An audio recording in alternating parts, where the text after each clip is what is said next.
तो दोस्तों Marvel cinematic universe में एवेंजर्स एंड गेम के बाद सिर्फ एक मूवी का वेट हो रहा है जिसके लिए लोग बेसब्री से इंतजार कर रहे हैं, वो है एवेंजर्स 5। लेकिन दोस्तों उससे पहले कुछ ऐसी मूवी आएगी जो एवेंजर्स 5 की बराबर की होगी। हालांकि मार्वल सिनेमैटिक यूनिवर्स के फेज 4 में हमें यह ना दिखाई दे, लेकिन फेज 5 में ऐसी बहुत सारी पॉसिबिलिटी बन रही है। अब जैसे कि एवेंजर्स इन्फिनिटी वॉर से पहले कैप्टन अमेरिका सिविल वॉर के इवेंट्स उस मूवी को अच्छी तरह इन्फ्लुएंस किए थे। फॉर एग्जांपल यहाँ पे टोनी स्टार्क और कैप्टन अमेरिका के बीच में फाइट हो गई थी, जिसकी वजह से वो लोग इन्फिनिटी वॉर में अलग काम किए। यहाँ पे टोनी स्टार्क ने डॉक्टर स्ट्रेंज और गार्डियंस ऑफ द गैलेक्सी के साथ मिलकर थैनोस को हराने की कोशिश की, लेकिन वो कामयाब नहीं हुए। उसी तरह कैप्टन अमेरिका ने ब्लैक पैंथर के साथ मिलकर थैनोस को वकांडा में हराने की कोशिश की थी, लेकिन वहां पे भी कुछ नहीं हुआ और एंड में थैनोस ने स्नैप कर दिया। तो अब ये देखना है कि आगे जाके मार्वल के फेज 5 में ऐसी कौन सी मूवी आएगी जो सीधे एवेंजर्स 5 को इन्फ्लुएंस करेगी। और मैं जिस मूवी की बात करने वाला हूँ उसका नाम है कैप्टन मार्वल 2। और यहाँ पे ये भी देखना पड़ेगा कि एंड में एवेंजर्स 5 में कौन लीडर होता है, कैप्टन मार्वल की थॉर। तो दोस्तों कंप्लीट वीडियो को स्टार्ट करने से पहले आप लोग कर दीजिए वीडियो को लाइक और कमेंट कीजिए एवेंजर्स 5। साथ ही साथ जो लोग मेरे चैनल पे नए आए हैं हमारे चैनल को सब्सक्राइब करके हमारी कॉमिक बुक टॉक्स फैमिली का हिस्सा बन जाए। दोस्तों कैप्टन मार्वल 2 एक तरह से सिविल वॉर मूवी का ही काम करेगी। यहाँ पे भले super hero versus super hero की फाइट नहीं दिखाई जाएगी, लेकिन यहाँ पे भी कुछ नए सुपर हीरो इंट्रोड्यूस होंगे। फॉर एग्जाम्पल हम लोग कैप्टन अमेरिका सिविल वॉर 2 में देखे थे कि वहाँ पे 2 नए सुपर हीरो का इंट्रोडक्शन हुआ था, जैसे कि ब्लैक पैंथर का और स्पाइडरमैन का। उसी तरह कैप्टन मार्वल मूवी में भी ऐसे कई सुपर हीरो होंगे जो आ सकते हैं। यहाँ पे अगर हम लोग टीवी सीरीज की बात करें तो जब मिस मार्वल टीवी सीरीज आएगी उसके बाद उसका अपीयरेंस कैप्टन मार्वल 2 में होने वाला है, जिसके थ्रू वो आगे की एवेंजर्स मूवी में हम लोग को दिखाई देगी। लेकिन ये तो बात है टीवी सीरीज की। इन सब के अलावा डायरेक्टली उस पार्ट 2 मूवी में ऐसे कौन से नए सुपर हीरोज आएंगे और कौन से ऐसे सुपर विलन रहेंगे जो आगे जाके एवेंजर्स 5 को इन्फ्लुएंस कर सकते हैं। तो दोस्तों यहाँ पे अगर हम लोग सुपर हीरो की बात करें तो वो है नोवा। यहाँ पे इस कैरेक्टर के इंट्रोडक्शन का मौका कई बार मार्वल सिनेमैटिक यूनिवर्स में आया था, खासकर कैप्टन मार्वल पार्ट 1 में, लेकिन वहां पे इनकी ओरिजिन स्टोरी को कवर करना था, इसलिए उसे दिखाया नहीं गया। अगर केमियो दिखाते तो ऑडियंस को समझ में नहीं आता। उसके बाद बहुत लोग को लगा कि एवेंजर्स इन्फिनिटी वॉर में तो नोवा को आना चाहिए क्योंकि वो जेंडर प्लैनेट से बिलोंग करता है, लेकिन वहां पे भी कुछ नहीं हुआ। एक डिलीटेड सीन भी हटा दिया गया जहाँ पे हम लोग को ये देखने को मिलता है कि कैसे नोवा पावर स्टोन को प्रोटेक्ट कर रहा है थैनोस से।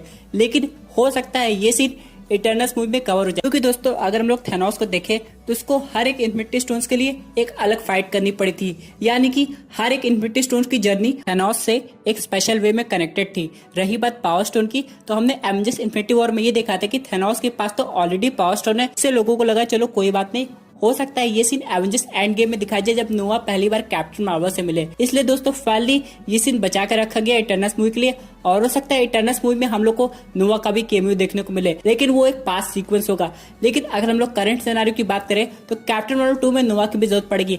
आप लोग ने मेरी वीडियो देखी होगी जिसमें हमने ये बताया कि स्पाइडरमैन को बचाने के लिए कैप्टन मार्वल आती है और वो मिस्टीरियो को कैसे डिफीट करती है उसके ड्रोन्स को डिस्ट्रॉय करके। लेकिन यहाँ पे बहुत लोग ने कमेंट किया था कि सिर्फ स्पाइडरमैन को बचाने के लिए कैरल डैनवर्स अपने बाकी इंपॉर्टेंट काम को हटा के क्यों आएगी। तो यहाँ पे दोस्तों एक मेजर वजह है जिसमें निक फ्यूरी स्पाइडरमैन को ये बताते हैं कि कैरल अर्थ पे सिर्फ मिस्टीरियो से फाइट करने नहीं आई है, क्योंकि ये काम तो स्पाइडरमैन खुद कर सकता था और बाकी एवेंजर्स भी है अर्थ पे। वो यहाँ पे एक स्पेसिफिक रीजन से आई है क्योंकि यहाँ पे एक सीक्रेट इन्वेजन हो गया। अब यहाँ पे स्पाइडरमैन को पूरी चीज बतानी पड़ेगी, यानी कि जो टेलॉस है वो कब से निक फ्यूरी बन के रहा है। उसके बाद बात यहीं पे खत्म नहीं होती है। निक फ्यूरी स्पाइडरमैन को एक अलग सच्चाई बताते हैं कि यहाँ पे स्क्रल्स के अलावा एक ऐसे विलन है जो स्क्रल से भी ज्यादा पावरफुल है और वो भी शेप शिफ्टर है। इनका नाम है सुपर स्क्रल्स।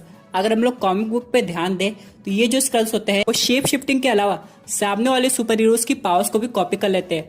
फॉर एग्जाम्पल अगर कोई सुपर स्क्रल्स हल्क जैसा बन जाता है तो उसके पास एग्जैक्टली हल्क जितनी पावर आ जाएगी और वो हल्क पे इक्वली भारी पड़ सकता है। अब यहाँ पे मार्वल यूनिवर्स में स्क्रल्स को अच्छा दिखाया गया है, लेकिन फिर भी केविन फेगी सीक्रेट इन्वेजन की स्टोरी लाइन चाहते हैं, इसलिए कैप्टन मार्वल 2 में स्क्रल्स की एक दूसरी स्पीशीज को इंट्रोड्यूस किया जाएगा जो कि एक्चुअली अर्थ पे इन्वेजन करने आएगी।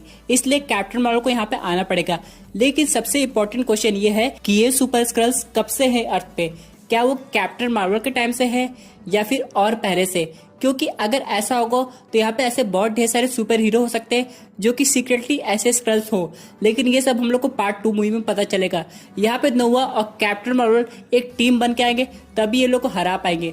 और यहाँ पे म्यूटेंट्स भी दिखाए जाएंगे, इसलिए हो सकता है स्क्रल्स सिर्फ पुराने सुपर हीरोज की पावर्स को कॉपी ना कर रहे हो जो कि पहले से एग्जिस्ट करते हो, बल्कि जो नए म्यूटेंट्स आए हैं उनकी भी पावर्स को कॉपी कर रहे हैं। अगर ऐसा हो गया तो ये स्क्रल्स काफी खतरनाक साबित हो सकते हैं। यहाँ पे ये भी देखना पड़ेगा कि इनकी पावर्स कितनी ज्यादा है। फॉर एग्जाम्पल, अगर एक स्क्रल्स हल्क की पावर्स के साथ हॉकाई की पावर और कैप्टन अमेरिका की पावर को कॉपी करता है तो क्या वो तीनों पावर को एक साथ यूज कर सकता है? और इन सब के अलावा अगर थॉर किसी सुपर स्क्रल के सामने आ जाए और वो स्क्रल थॉर के जैसा बन जाए तो मुझे तो लगता है थॉर जितनी पावर तो आ जाएगी लेकिन वर्दीनेस नहीं आएगी, क्योंकि ये एक क्वालिटी है जो कि पावर से काफी गुना अलग होती है। इसलिए यहाँ पे सुपर स्क्रल्स थॉर से नहीं जीत पाएंगे। अब दोस्तों यहाँ पे एक क्वेश्चन आता है कि थॉर भी इस मूवी में आ सकता है, तो इसकी पॉसिबिलिटी हाँ में है, क्योंकि अगर सुपर स्क्रल्स आते हैं तो वो एसगार्ड जो कि अभी अर्थ पे बसा है उस पे भी जाके अटैक कर सकते हैं। इसकी वजह से वैल्करिन को थॉर को बुलाना पड़ेगा, और अगर यहाँ पे थॉर आ जाए तो ये मूवी का मजा दुगना हो जाएगा। For example, captain America civil war में बहुत सारे सुपर हीरो थे लेकिन थॉर और हल्क नहीं थे, लेकिन अगर इस मूवी में हल्क, थॉर और कैप्टन मार्वल एक साथ फाइट करेंगे सुपर स्क्रल से तो ये देखने में काफी ज्यादा अच्छा लगेगा।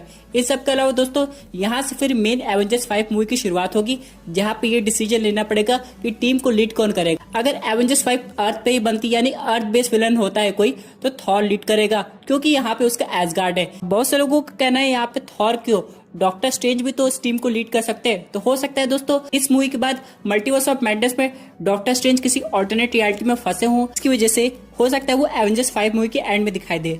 लेकिन अगर हम लोग कैप्टन मार्वल की बात करें तो वो अर्थ पे रहेगी और थॉर पे रहेगा, क्योंकि अभी करंटली यही सुपर हीरो है जिनकी पूरी रिस्पॉन्सिबिलिटी होती है नए सुपर हीरो टीम को ट्रेन करना।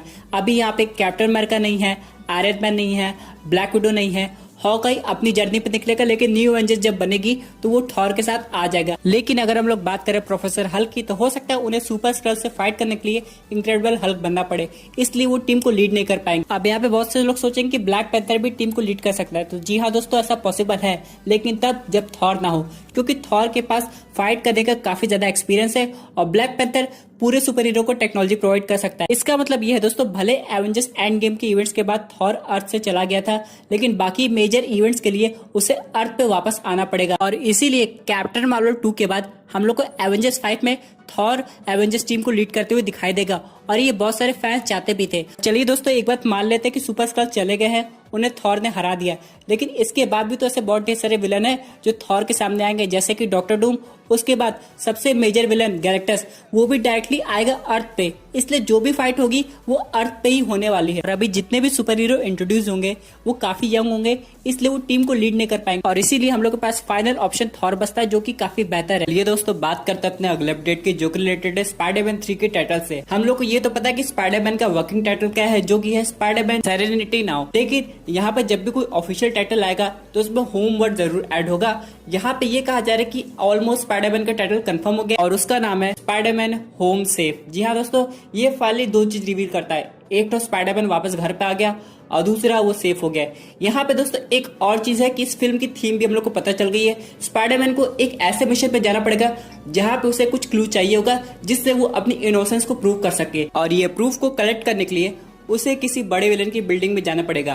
आप लोग को याद है हम लोग ने स्पाइडरमैन होम कमिंग में देखा था कि टोनी स्टार्क एवेंजर्स टावर को और को बेच रहा था, लेकिन वो किसको बेच रहा है अभी तक रिवील नहीं हुआ। बहुत लोगों को लग रहा था ये फैंटास्टिक 4 के पास जा रहा है, बहुत लोगों को लगा ये नॉर्मन ऑसबॉर्न के पास जा रहा है, लेकिन दोस्तों अब ऐसा लग रहा है कि इसका रिवील भी इस मूवी में हो जाएगा, क्योंकि यहाँ पे हम लोग मिस्टीरियो को देखे तो स्पाइडरमैन फार फ्रॉम होम में जो कि पूरी टीम को चला रहा था। लेकिन सबसे इंपॉर्टेंट क्वेश्चन ये आता है कि जब टोनी स्टार्क ने उसे अपनी कंपनी से बाहर निकाल दिया तो उसके पास इतना पैसा आया कहां से? तो उसका जवाब है सीधा नॉर्मन ऑसबॉर्न। नॉर्मन ऑसबॉर्न को अभी तक मार्वल सिनेमैटिक यूनिवर्स में इंट्रोड्यूस नहीं किया गया, लेकिन वही मेन विलन होंगे जो कि मिस्टीरियो को कंट्रोल कर रहे होंगे। यहाँ पे मिस्टीरियो के पास जितने भी पैसे आ रहे होंगे टीम को हायर करने के लिए या बाकी एक्सपेरिमेंट करने के लिए, वो सब नॉर्मन ऑसबॉर्न करवा रहे होंगे, और यही टोनी स्टार्क से एवेंजर्स टावर को खरीदे भी होंगे। हम लोग ने 2 स्पाइडरमैन मूवी देखी है जिसमें नॉर्मन ऑसबॉर्न को पोर्ट्रेट किया गया है, लेकिन अब ये देखना है कि मार्वल सिनेमैटिक यूनिवर्स में इनको कैसे दिखाया जाता है, और हो सकता है इनके केस में भी स्पाइडरमैन की तरह इनका ओरिजिन ऑडियंस को ना बताया जाए और इनको फाइनली स्पाइडरमैन 3 मूवी में इंट्रोड्यूस कर दिया जाएगा।